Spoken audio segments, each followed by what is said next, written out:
So healing వాస్తు తెలుగుకి స్వాగతం మిత్రులారా. స్థాపత్య వేద గృహవాస్తు సామాన్య మానవుని గురించి. ఈ మధ్య ఒక సగటు మానవుడు తను ఏ ఫేసింగ్ ప్లాట్ కట్టుకోవాలి అనే దాంట్లో విపరీతంగా కన్ఫ్యూజన్స్కి గురవుతున్నారు. ఎందువల్లంటే ఒక్కొక్క సిద్ధాంతి వచ్చి ఇదిగో మీ పేరు బలాన్ని బట్టి నీకు పలానా తూర్పు పడుతుంది, నీ కొడుకు పేరు బలాన్ని బట్టి అతనికి దక్షిణం పడుతుంది, నీ భార్య పేరు బలాన్ని బట్టి ఆవిడకు ఒక పడమర పడుతుంది అనేటటువంటి విధానాన్ని చెప్పినప్పుడు జీవితంలో ఒక్కసారి కూడా ఇల్లు కట్టుకోలేనటువంటి ఒక వ్యక్తి ఏ ప్లాట్ కొనుక్కోవాలి, ఎవరికి వేసి కట్టుకోవాలి అంటే తన కొడుక్కి పలానా దక్షిణం బాగున్నారని చెప్పి లేని దక్షిణాన్ని కొనుక్కోవాలా? మరి కొడుకుకి దక్షిణం కలిసి వస్తుంది, మాకు కలిసి రాదు కాబట్టి కొడుకుతో మేము ఉండకూడదా? మనకున్నటువంటి అరకొర నాలెడ్జ్తో మనం చాలా భ్రష్టు పట్టిస్తున్నాము నాలెడ్జ్ని, సొసైటీని కూడా. సో అందువల్ల ఒక ఇంటికి ఏ ఫేసింగ్ పెట్టుకోవాలి అనేటటువంటి ఒక కాన్సెప్ట్ అనేది మనం చూసినప్పుడు అది డైరెక్ట్గా మన యొక్క పేరు, అది నామ నక్షత్రం కావచ్చు లేదా జన్మ నక్షత్రం కావచ్చు, డైరెక్ట్గా మన ఇంటికి పెట్టుకునేటటువంటి main door, face of the building అంటాం అన్నమాట. అంటే అది ఒక తూర్పు ముఖంగా ఉన్నదా, దక్షిణం ఉండొచ్చు, పశ్చిమం ఉండొచ్చు, ఉత్తరం.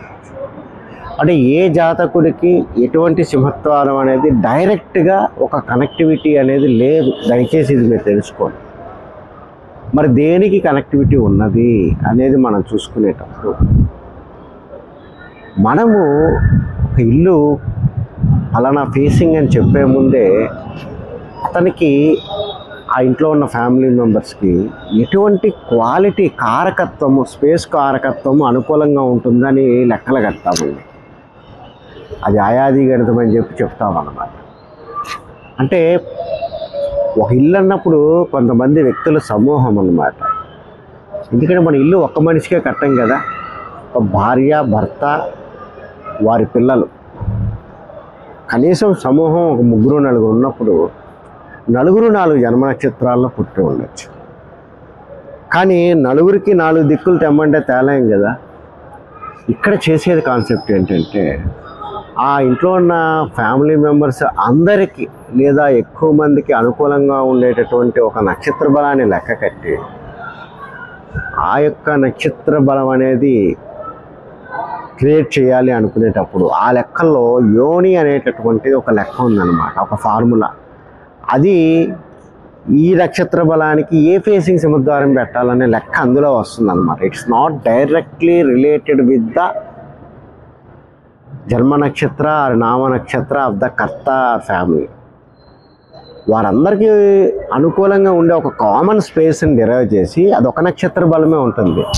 దానికి ఏ ఫేసింగ్ అనేది దానికి వస్తుంది అన్నమాట. అది దక్షిణమే రావచ్చు, పశ్చిమే రావచ్చు, ఉత్తరమే రావచ్చు,